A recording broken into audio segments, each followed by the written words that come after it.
3 anni ieri dalla tragica morte di Carmelo e Laura Mulone, i due piccoli travolti e uccisi dall'esplosione delle Macalubbe mentre erano in gita con il padre.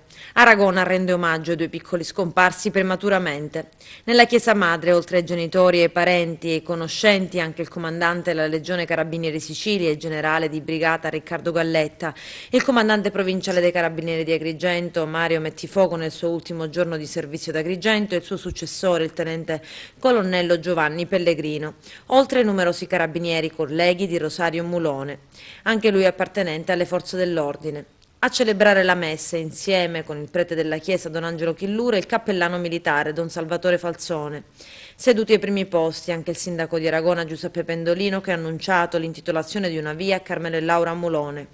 Al termine della messa prende la parola la madre dei due bambini, Giovanna Lucchese, che tra le lacrime legge una lettera indirizzata ai suoi figli, in quello che sarebbe stato il compleanno di Carmelo.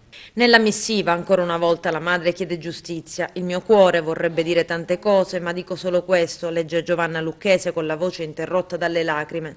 Angioletti miei, sono 3 anni che non siete più con noi.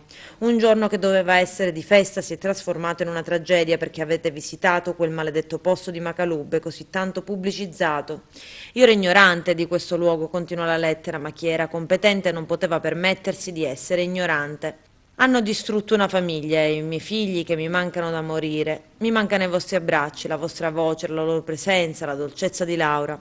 Oggi Carmelo festeggia il suo compleanno con sua sorella e con tutti gli angeli del cielo. Io, conclude la mamma, vi sento ancora vicino con l'aiuto di Gesù. Adesso mi affido a Dio e aspetto che giustizia sia fatta.